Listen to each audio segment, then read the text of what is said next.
Tonight, our first speaker is Elaine. Hi everyone, my name is Elaine and I am an alcoholic. My home group is the Bellflower Big Book group. I have a sponsor and I have commitments in those meetings, and those three things are very important to me. I originally came here to support Megan to speak, and I didn't think that I would be speaking, so thank God I wore a dress. But just a little bit of what it was like, what happened, and what it's like now. I grew up in a home that I saw a lot of what alcohol did for someone. I saw my father drink from my earliest memories, and he would be a really great father when he wasn't drinking. But once he started putting the brandy in his cup in the afternoons to evenings, he would turn into a completely different person and be extremely violent and super crazy. And it just disgusted me, frankly. And I'd never wanted to be like him. And I always swore to myself, I would never be like him. I would never be like him. I'm never going to do what he's going to do.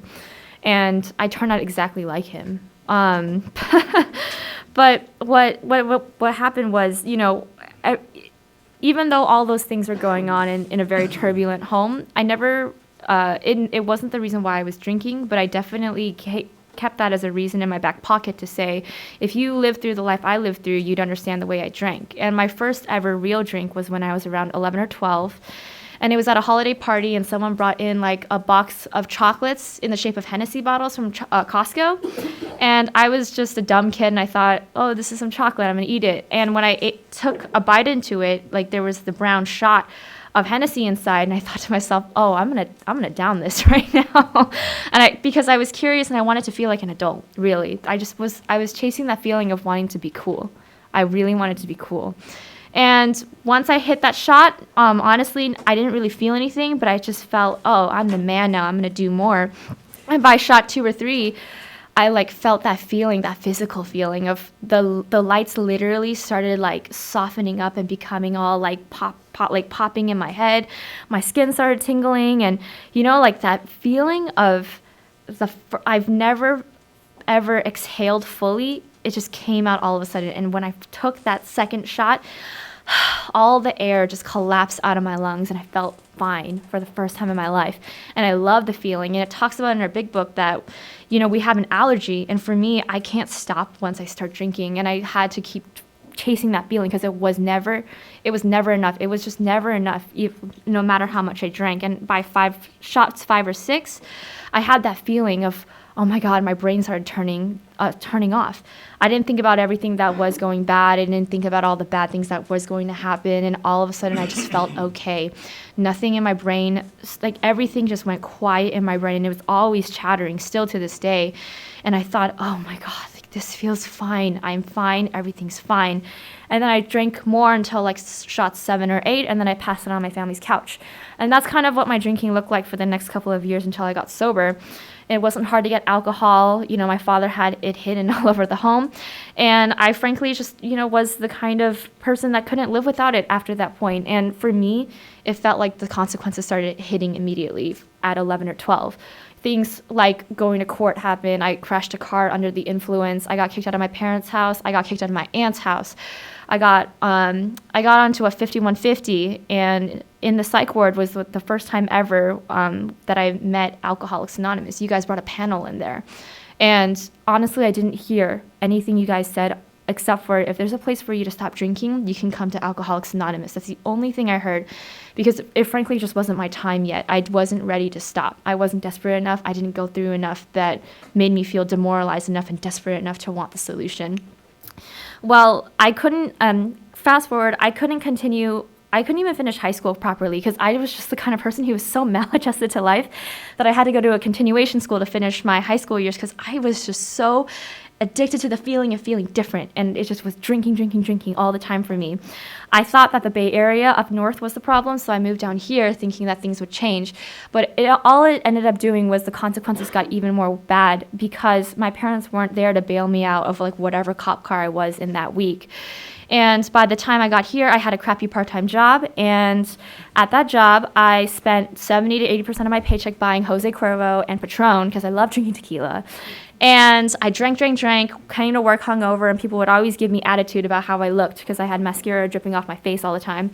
And they just were like, "What's wrong with you?" And I didn't know what was happening. I didn't know I had alcoholism.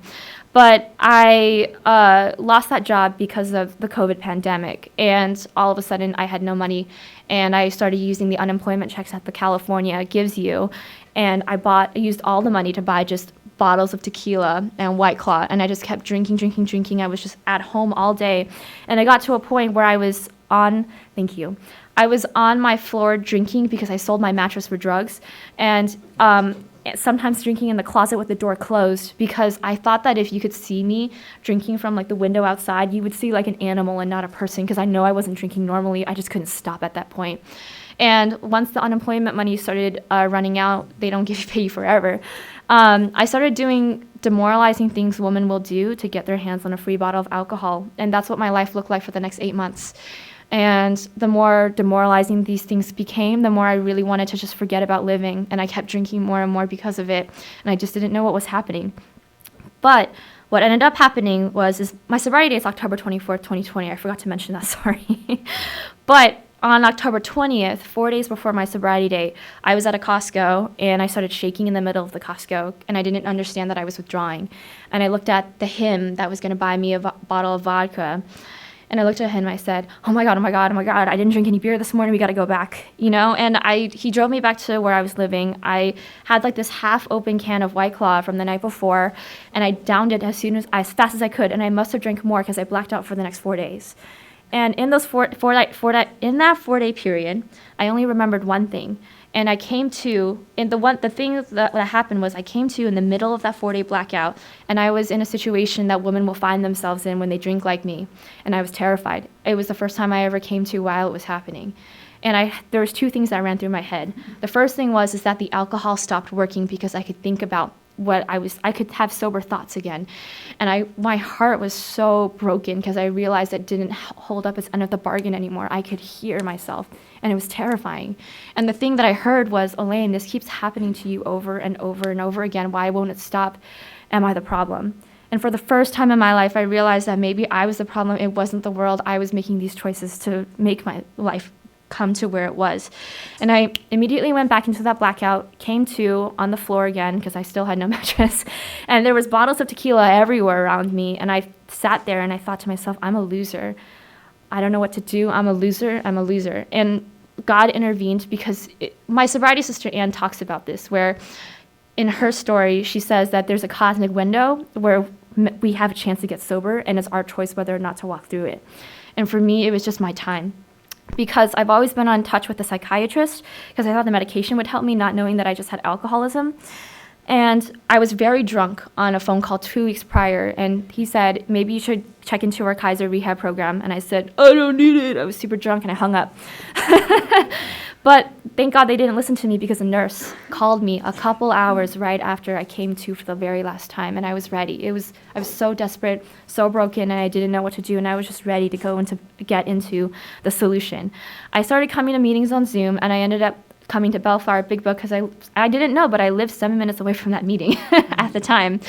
And ever since then, I have tried my best to live in a spiritual way of life, and it's not been easy, actually, to be frank. Earlier this year, I thought I was going to go back out because I have a huge problem with dishonesty. I cannot get honest for the life of me because I have so much fear, And my sponsor kept picking up my phone call every day and telling me, exactly what to do. Pray, tell her what's going on. And I had to end up writing a list of 52 things that I wasn't telling her because I didn't want anyone to know all these things that were happening. And a lot of them were things I've never told anyone in my life because I didn't work in honest 12 steps at that point. But once I read all of that to her, I really got a chance to be completely honest. And one of the directions was I have a huge resentment against my family. So my mom told me to call my mom. My sponsor told me to call my mom every week and tell her I love her. And in August of this year, my mom, for the first time in my life, ever said to me, I love you, back to me. And this was a mom that I remember when on New Year's Eve, when I was 17, I was so mad for some reason, and I was stone cold sober. I started getting so angry, yelling a bunch of things you shouldn't be saying to anyone, other than and a mother, calling her names, and I got super violent. I started throwing things in the room, and the thing that she did was that she went downstairs, grabbed a bottle of my dad's Jack Daniels, came back upstairs, put my head in her lap, and told me to drink the alcohol because it would calm me down. The solution she had for her daughter, her alcoholic daughter at 17, who was going crazy, was for her daughter to drink, because she did not know any other way for her daughter to be okay other than drinking. And for something that I did to her like that, for her to be able to say I love you to me for the first time in my life in August, I can't explain to you that kind of experience of what a changed person this program has made me be. And honestly, like 10 minutes is not enough, 45 minutes is not even enough to describe what Alcoholics Anonymous it can do for you, because it's an experience, and I hope that all of you guys are just willing to experience that. So thank you for letting me share.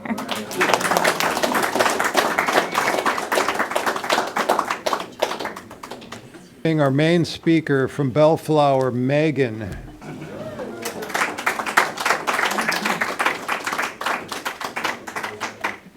Hello, everybody. My name is Megan Sabatino. I am an alcoholic. I have a sobriety date. It is September 17th of 2008. I have a home group, like Elaine was talking about. It's the Bellflower Big Book group. I think I've been going there for over 10 years now. I didn't get sober there, which I'll talk about later. But I have been there, and it's been my AA address since I think I had 4 years sober. And I have commitments. I have a sponsor. All those things are vital for a person like me, because I don't know if there's anyone in this room that's a loophole finder, but I am. I always want an easier, softer way. I'm going to put this down. That's like my whole life story. That's why I drink, you know. I need to soften the edges of life. And that's what alcohol did for me. It softened the edges of life. It made me feel okay.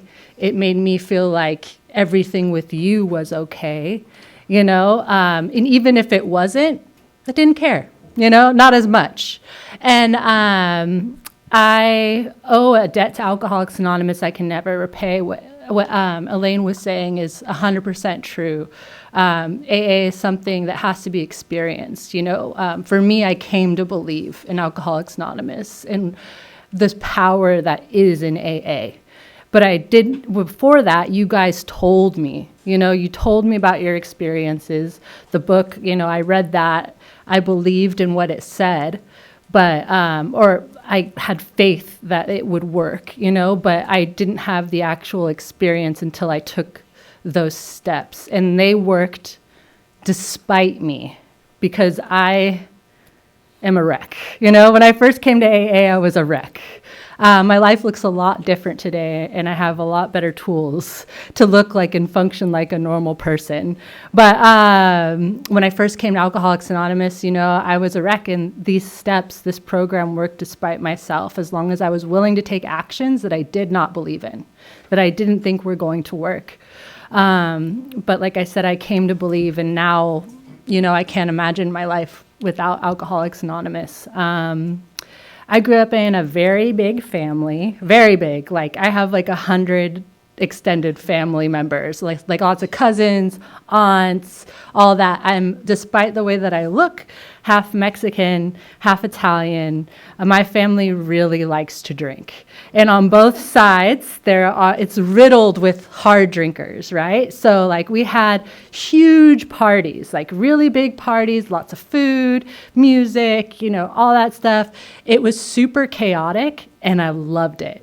I loved it. You know, other people in my family were shy and like more reserved. I just loved the energy of it all. And I was always attracted to the people who were drinking, because they seemed to be having a lot better time than the people who weren't drinking. Because in my family, there's also a very great divide. There's the people that are like religious and they don't really drink. And then there's the people that like are crazy. And their life like runs, you know, they're always drunk or doing something crazy. And I always identified with those people, you know, and I was a really sweet kid, very sensitive, emotional. I like to say that I was like painfully self-centered, because like I could still be that way, you know. I could be ruled by my emotions at like any given time, you know. I feel really big things, and it shapes how I perceive the world. And that can be deadly for a person like me if, like, you know, I act or behave off of those instincts.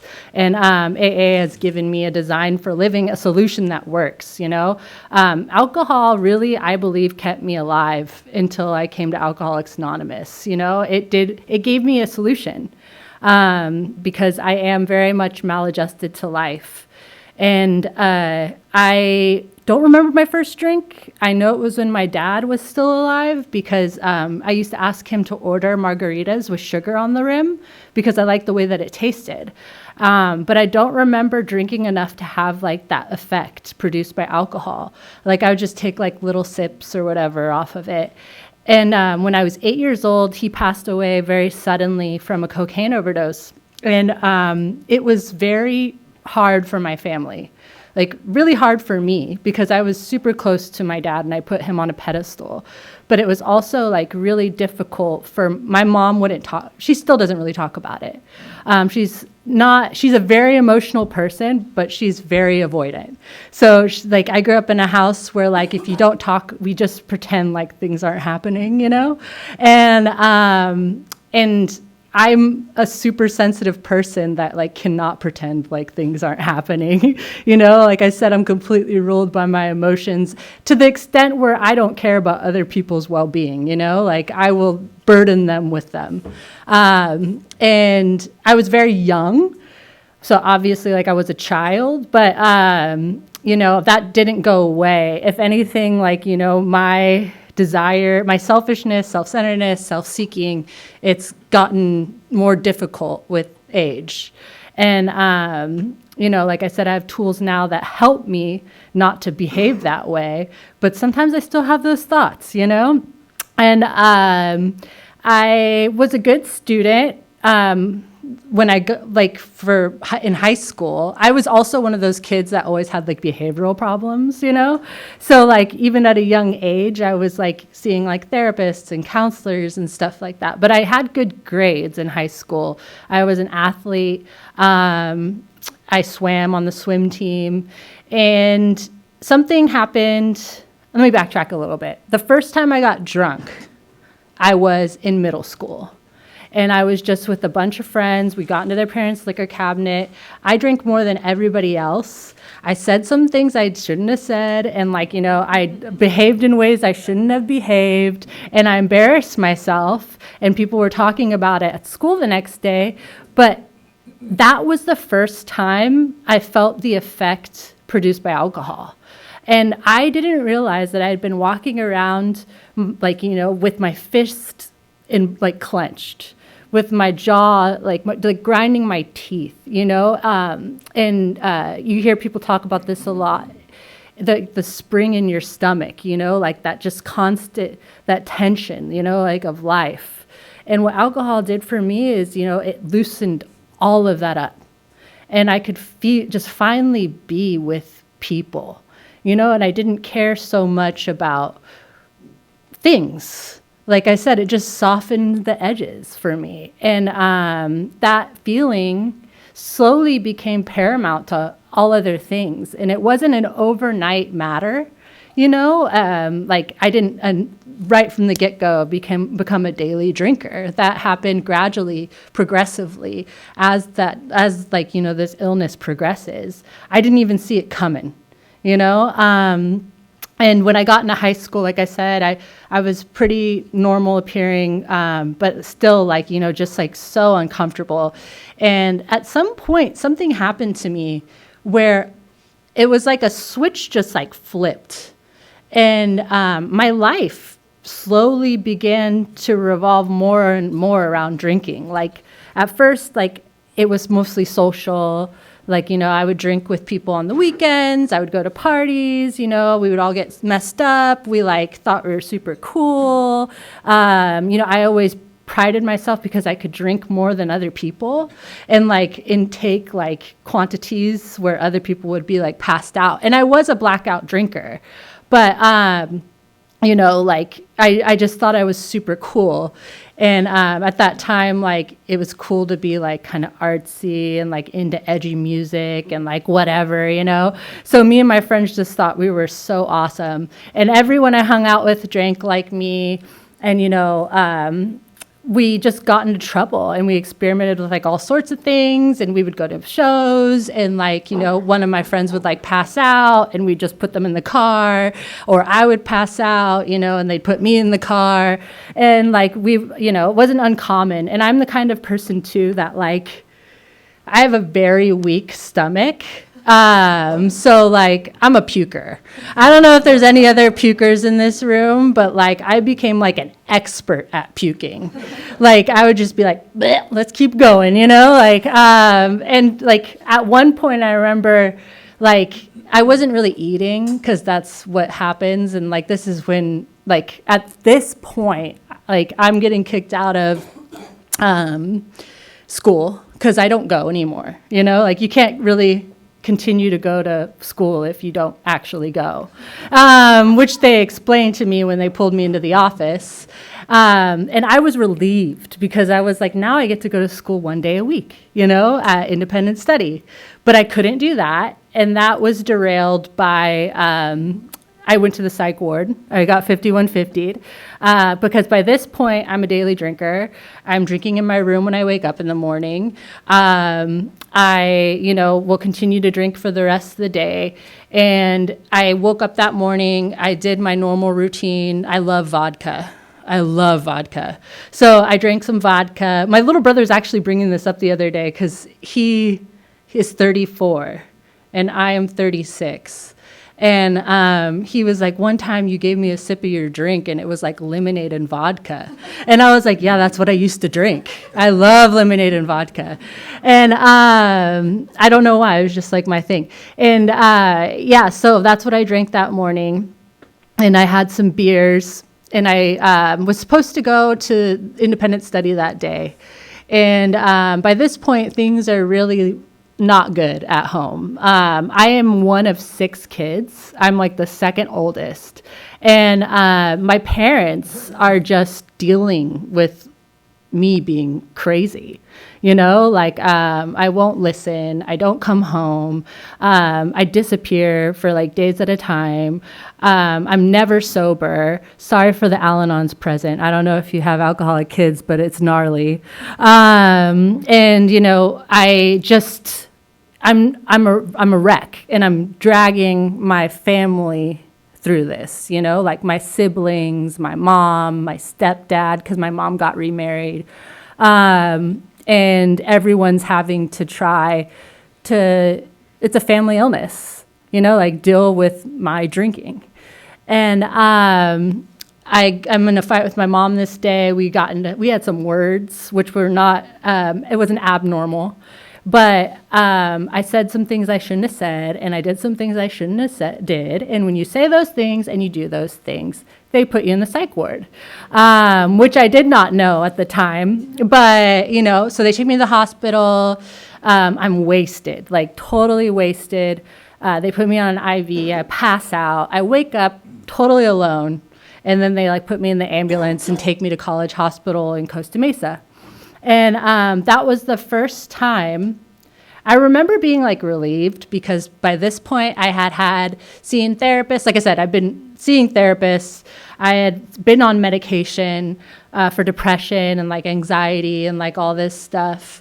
But I was convinced that when I went there, they were going to figure out what the real problem was. And I was going to be put on like the right concoction of pills and like all these things. Because for me, I refuse to look at my drinking at this point because it's the only thing that's giving me any sort of relief.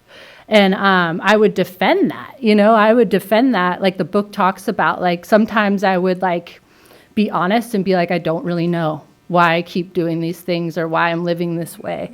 But I would usually get defensive or laugh it off, you know, and that's what I would do. So I go to this hospital and I'm so like relieved. I'm like, I'm going to get like a diagnosis, going to get like the right combo of pills. And then like, I'm going to get out and everything's going to be better. And like, I meet with the little doctor guy and he's like, you're an alcoholic. you have a problem with alcohol. Like my parents, I guess, went through like my room, found all my empty bottles, found like all my stuff. I obviously came to the hospital drunk. And, I'm sure they had much more information. I don't know what, but they wanted to put me in an outpatient program. And I remember just thinking to myself at the time, like, these people are crazy. Like, if they knew what alcohol does for me, they wouldn't be saying these things, right? And that's exactly why they're saying these things to me, because they know that, like, I love alcohol and what it does for me, that alcohol does something for me that it does not do for other people. Like, I am bodily and mentally different from other people. And once I put alcohol into my body, like Elaine was saying, like, all bets are off, like Megan's not here anymore. Megan is not Megan anymore. Megan is like Megan is made of alcohol, and lives, breathes for alcohol. And at that point I'm not able to see that. To me, I think that I'm drinking the way that I'm drinking because I want to drink that way, not because I have to. I'm drinking because, and if I wanted to, I could stop if I really wanted to, but I don't. And the book talks about that too. Like, young people could get sober if they really want to, but most of them won't want to. Most of them don't want to. And that's exactly my experience. But when I got out of there, well, two things. This was very pivotal for me. I didn't stop drinking after this, but there was this very pivotal moment for me. Two things. One is I was introduced to Alcoholics Anonymous for the first time, like Elaine was talking about. A panel of AA came in there, and I remember listening. I remember the stories. Like, those people had my attention, which should have been like a red flag for me, like an indicator that maybe I belonged with you. But at the time, I was like, no, these are just really entertaining stories. Like, like one guy was talking about how he got in a car accident. He was drinking and driving, and he was so drunk, but also high on cocaine. And the only reason he didn't die was because his heart wouldn't stop beating because he had done so much cocaine that, like, it actually kept him alive. And then another guy was talking about how he would sleep on his parents' porch and wake up with possum poop all over him. And, like, I remember these stories, I don't remember anything from that time period, which is funny, right? I don't remember these guys' faces. I don't remember their names, but I remember these parts of their talks. And it should have been a red flag for me that maybe I belong here, maybe like I'm relating, I'm identifying, I'm like, you guys are capturing my attention because you were carrying a message of depth and weight that I don't even understand, at this point. And I get out of there. And like any good alcoholic, I want people off my back, I have no plans on quitting drinking, but I will stop just so people will leave me alone, just so that I can go back to doing what I want to do. So I have this plan, and this is the first time I'm like making any kind of decision to stop for any kind of period of time. And I didn't even last 24 hours. Like, I remember everyone's hopes were high. We went out to dinner. Everyone was so supportive. I was greeted with like a carton of cigarettes, like everything was looking very good. And I didn't even last 24 hours. Somebody pushed a beer my way. I changed nothing. I did nothing. I had no kind of spiritual defense against the first drink. I did not know that at the time. I didn't know that was necessary. But I took that beer, I drank that beer, and I remember this specifically. Things got worse after that. The amount, like the quantities that I was drinking, the consequences, I was crashing cars. I think I had my first seizure after that. Things just started to pile up. And, the book talks about that too. The problems are piling up like all around you, and you're just digging this hole. And it begins to feel more and more hopeless. But I didn't stop drinking until years after that. And Bill talks about that too, like where he's like, anyone would be like, oh, you stopped drinking then? It's like, no, I carried on. I carried on after that and like, really went through the ringer. And I got out of that hospital. I think I was like still like kind of on antidepressants and stuff like that. I weaseled my way out of outpatient by doing what I do best, which is I didn't know that I would do this, but I would make the people around me feel really small. Someone in my home group talks about they spent their whole life building cases so that they could treat other people the way that they wanted to treat them and not feel badly about it. And that's what I discovered when I did my inventory, right? Is that I had these resentments that were just ruling my life and coloring my perception of the world and the people in it, And I felt okay with, not great about my behaviors, but okay about my behaviors most of the time because I was keeping tabs. I was keeping track, And so I would do that to my parents. I would do that to whoever confronted me about my drinking, whoever tried to get in the way. And I was really awful and really good at it. My mom used to say, like, I should be a lawyer because I'm the biggest BSer in the world. Like, we could start a conversation and then I would just somehow get you totally convinced of my point. And, what's funny is I almost did go to law school, but I didn't get accepted. But I'm in grad school now. But that's like part of my sobriety. And so now I'm not coming home. I don't have a phone. Like smartphones like exist at this time, but I don't want one. And I do not want anyone to know where I am or, unless I want something. And then I'll find you, and you're never happy to see me. Because it's just because I want something and I'm not the kind of person that people really want to be around. And I am dropped out of high school now. I'm working when I can, I'm not really able to hold a job. I'm going from like job to job to job because sooner or later, like I could hold things together for like a little while, I interview really well. And then I'm somewhat motivated, but after a period of time, I just don't want to be there. So I usually just stop showing up to work. So I never was fired. I just would stop showing up. And which eventually led to me one time I told one place that I was working at Nordstrom's in Mission Viejo Mall. And I called them one morning and I was like, I can't come in. I'm dying of a terminal illness. And I really was dying of a terminal illness. Alcohol is an illness that will absolutely kill you. But at the time, I remember I wonder what she was thinking. She's probably like, this crazy, crazy woman. And so things are beginning to be like more and more bleak. And my life is revolving more and more around alcohol. And I start getting in trouble with the law, right? Because I'm not a smart person. I'm not a smart criminal. I'm a bad criminal. I get caught a lot. And I do stupid things. And I like to steal when I'm drunk. That's actually what a lot of what I got in trouble for was.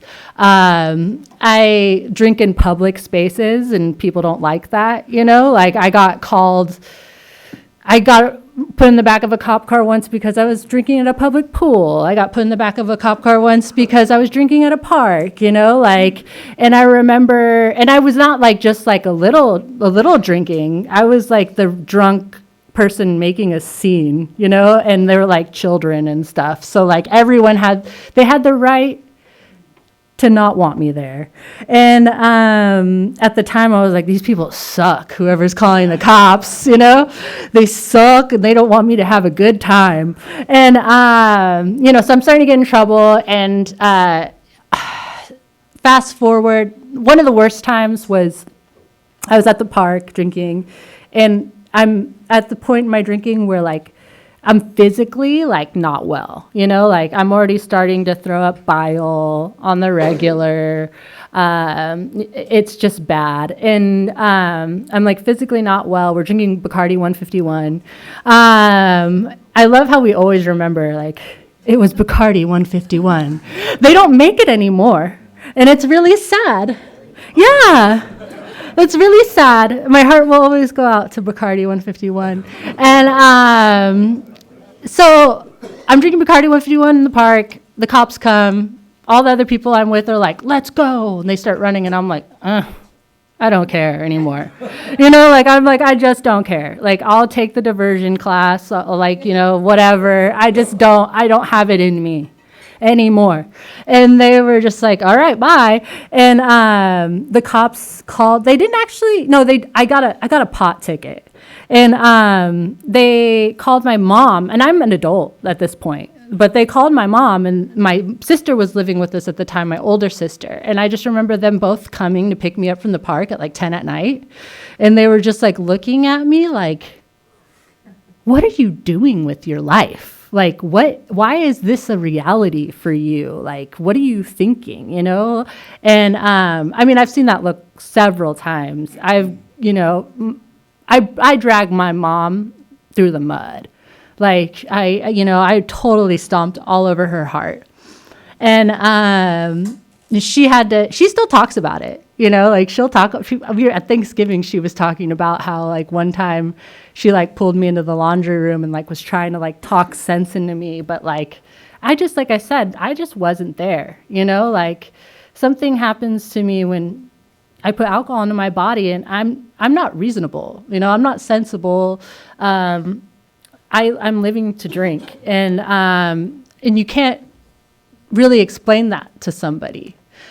And so she's thinking. A lot of people in my life think, like, if only I loved them, I would get sober, and that's really not the case. Like, I know that people love me and I love them, and I feel like a bad person because I can't stop drinking. But, this is my reality. This is my life.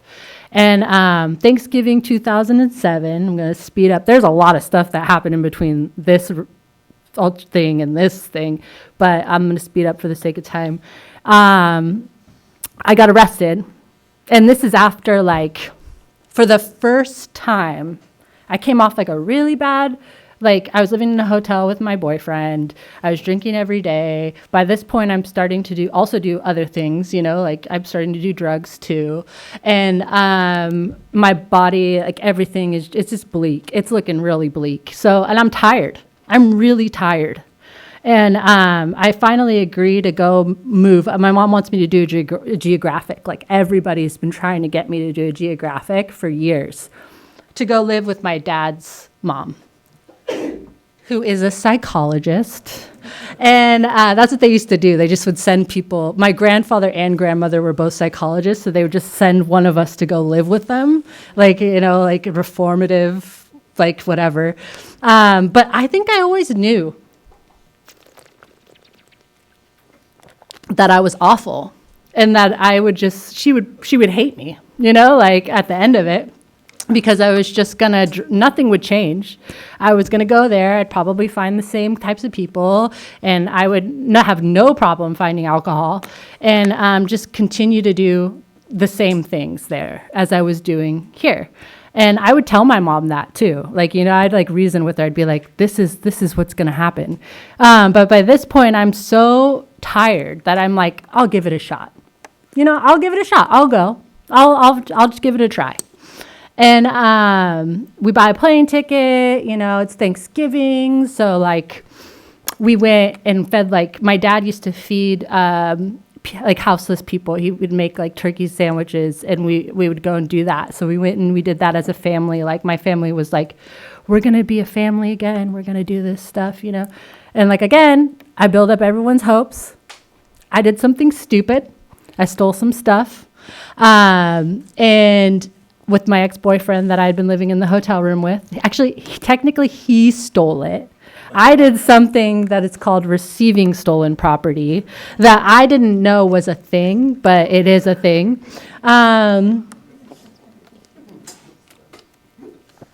So we're at, like, our family Thanksgiving dinner. I'm sober. I'm miserable. I'm absolutely miserable.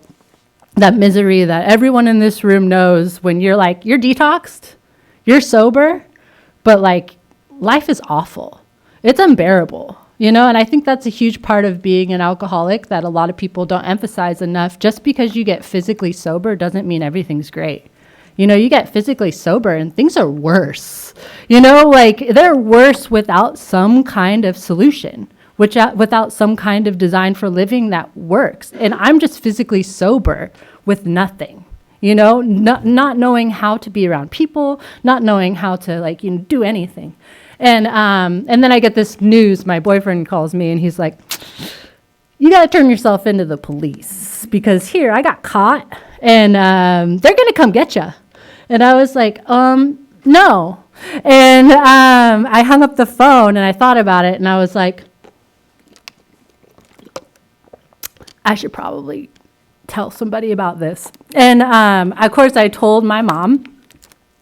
And she had some very choice words for me to say, which she absolutely had the absolute right to say. And so I was like, okay, on to the next person, you know, my older sister. And she was like, you're getting on that plane. I don't care what we have to do.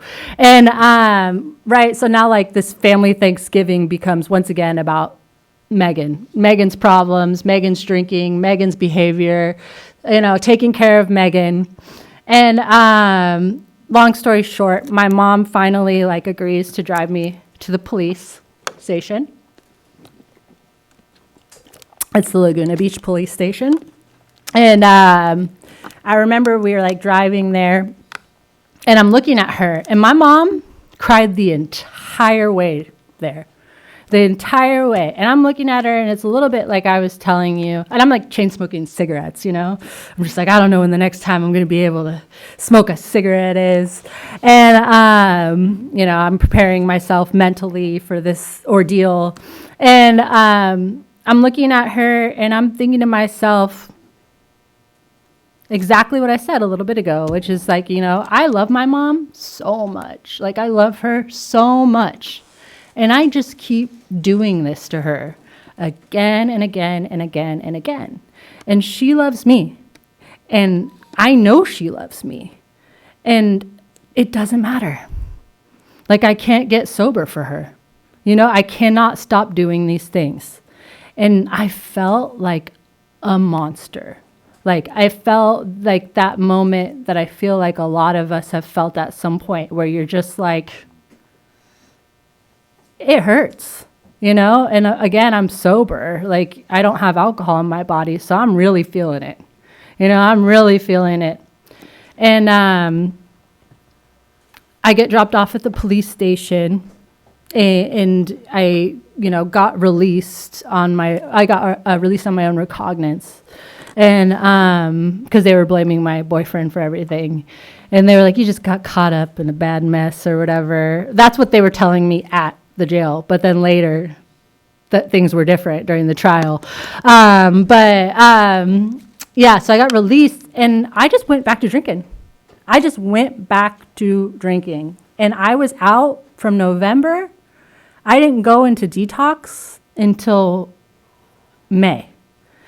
And like things were rough, you guys. I was like living because I went to a party after I got out because I needed a drink. I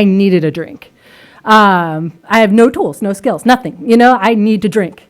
So I go to this party and then I just don't leave. I don't know if you're like that. Like you just end up living at the place where you go to the party and people are like, when is she going to go home? But you don't go home. And so I'm living there and I think that I'm better than everybody else too, because I don't drink the beers that are left over from the night before that have cockroaches in them. The other people that I'm hanging out with, they do. You know, like they go around and they take those like wounded soldiers. And because this place that I'm living has holes in the floor. It's infested with cockroaches. And it's just a bunch of guys and me, you know. And my mom's showing up bringing me like TV dinners and, you know, a check to pay like my measly portion of the rent because I can't hold a job and I can't do anything. And, you know, it's the only time I see her. And I'm going to court. I can't stay sober. Finally, I get sentenced, and they give me the option. They said you could do 90 days in treatment, or you could do a year in jail. because I'm like, this, receiving stolen property thing, it was like 3 felony charges, and I'm, not wanting to go to jail. So I ended up going to a treatment center in Huntington Beach after going to like a medical detox and after, all these things and all these bad things. Like, it just was really dark, really bleak. And the first meeting I ever went to was on June 4th of 2008, and you'll notice that's like not my sobriety date. I didn't really understand that you had to be like fully sober, like you had to not do certain things. Like, I thought if I wasn't drinking and I wasn't doing like things that would show up on a drug test, that it was okay. And I'm on formal probation, like all these things. I'm just like a nightmare person. I'm one of those newcomers that looks like crap. Like, like I love those kind of newcomers because I'm like, I feel you. Like, your life, also, I don't stop crying. Like, I'm nonstop crying because I'm like, life is so unbearable sober, so unbearable. And I cannot be here. I cannot be here.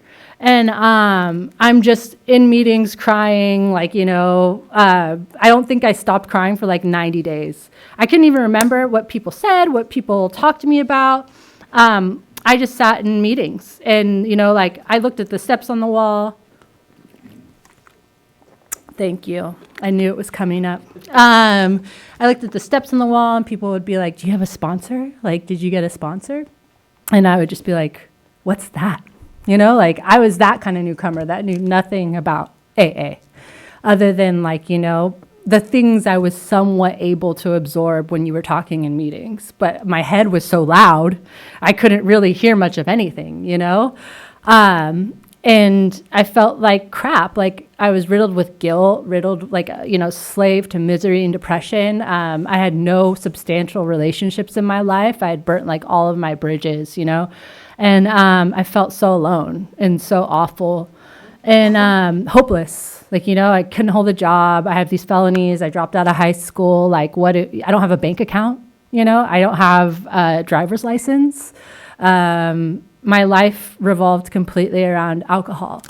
And now I'm faced with the reality of that, right? And I don't know. And if you're like me, you want to fix everything right away, right away. And when people are telling you to do things like make the coffee, give the literature announcement, pray, all these things, you're just thinking to yourself, how is that going to get me a bank account? How is that going to get me a driver's license? How is that going to keep me out of jail? All of this stuff. But what happened is I didn't have any other options. Well, I did. I could have continued living the way that I was living, but I decided to give your way a try, even though I had no plans I really didn't have plans on staying sober. I couldn't imagine my life with or without alcohol. I could not imagine a life without alcohol. I did not think it was possible. I didn't think, if I always felt the way that I felt when I was new, that I would be able to, be alive. And I, did the things that you guys told me to do. I got a sponsor. She came to my treatment center and read with me in, the garage 1, hour a week. And I couldn't believe that this woman was taking time out of her life for fun and for free. I was like, what are you getting out of this? What's the deal? What's the angle? What do you want me to do? What am I supposed to do? And people made it very clear to me that they were showing me how to help other people. They were telling me that this is for you to do it for somebody else later. I'm helping you. Somebody help me, and you're going to help somebody else. And now I realize that's the good stuff in Alcoholics Anonymous. That's where it's all at. That what has changed my life is by doing those things, but I did not believe in it, but it worked despite me. And someone in AA taught me how to drive, like legally, and took me to go get like a driver's license, you know. I took the steps. Like I said, I did that inventory. I felt like an awful, awful human being. Awful. Like, you know, in the book when it's like, you'll feel like one in one, like walking hand in hand with God. I was like, I do not feel that way. I feel like crap. But there was this old timer, the one that taught me how to drive. He used to take me on panels all the time. And actually, one of the panels that I went to was the college hospital one, the adolescent unit that I actually went through. And I remember like getting to leave and just being like, oh my God, this is so great. But, and it, you know, it was just amazing. It was, I was so surprised that Alcoholics Anonymous was actually working. You know, like I was surprised that slowly I was not feeling how I felt. You know, things were looking better. I was feeling better. I had some hope. I was able to like get a job. You know, I was able to help other people. People used to tell me at my treatment center, like, if you want self-esteem, you need to do esteemable acts. You know, like one of the guys like that worked there used to tell me that all the time. And I would get like super offended. Like, what are you trying to say? You know, like, what are you trying to say? And then he would tell, the other people would tell me things like, you're bored because you're boring. Thank you. And I would get like really offended, you know. And I turned a year sober, and I invited my mom to come see me take my year chip. You know, I mailed a year chip to my probation officer, Sharon McCann, who thought that I would never succeed. And you know, like life, what I have come to believe is if I put Alcoholics Anonymous first, and I do the next indicated thing, things work out usually despite myself. And my life is not good right now, you guys. Like, I'm going through a divorce, you know, I like a 9-year relationship. It was very sudden. I have a 4-year-old son. I love him to death, but it's been like really difficult. I'm in a lot of financial fear. You know, there's a lot of things going on in my life.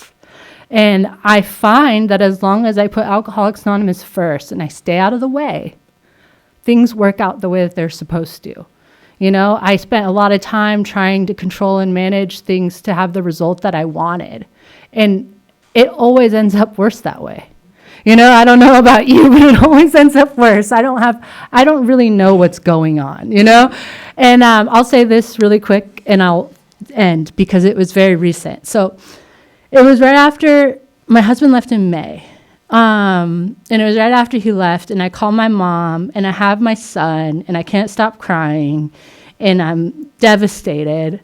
And, you know, like, I made direct amends to my mom a long time ago. We built a relationship. You know, I show up, and I'm there as a daughter. I'm there as a sister. I'm there as a mom, you know, like all these things, a friend. And I called her and I was like, Mom, I cannot do this. I need you to take my kid. I need you to take him for a few days so that I can get myself together and not be like a mess around him. Like, I'm so scared, you know? And she was just like, Megan, are you good? And I was like, what do you mean? And she's like, are you good? Like, she meant, are you going to drink? You know, like, and I was like, Mom, I'm okay. Like, I'm not going to drink. But that woman's so traumatized, you know? She's like, oh, no. It's been like 16 years. She's just still like, oh, no. And the next thing she asked me, she said, have you talked to your sponsor? And I said, yeah, Mom. I call her every day. And she was like, okay, let me tell you this, Megan. And my mom's like not a super like mushy, gushy, like vulnerable person. I said in the beginning of this talk, like she doesn't really like, we just pretend things aren't happening, you know? But what she said to me was, Megan, you know what I tell people when I'm having a hard day? And I was like, no, Mom, what? And she was just like, I tell them when I'm having a hard day, I call my daughter Megan, and she always knows what to say. I don't know what it is, but she always makes me feel better. And that, you guys, is Alcoholics Anonymous, because that's not who I am. That's not what I know how to do. I suck the life out of people around me. Being able to be someone my mom can call when she's having a bad day, being someone that knows how to help another person, that's what you taught me. And that's a gift that I've gotten from Alcoholics Anonymous that I didn't even know that I wanted when I came here. I didn't even know what it would do for me. And you hear people say that all the time. If they wrote a list of things they wanted when they came to AA, they would have sold themselves short. And I feel like that's what they mean. Because those things to me, maybe, might not mean a lot to someone, but it means the world to me. And I'm a different person than who I was when I first came here. And thank you for my life.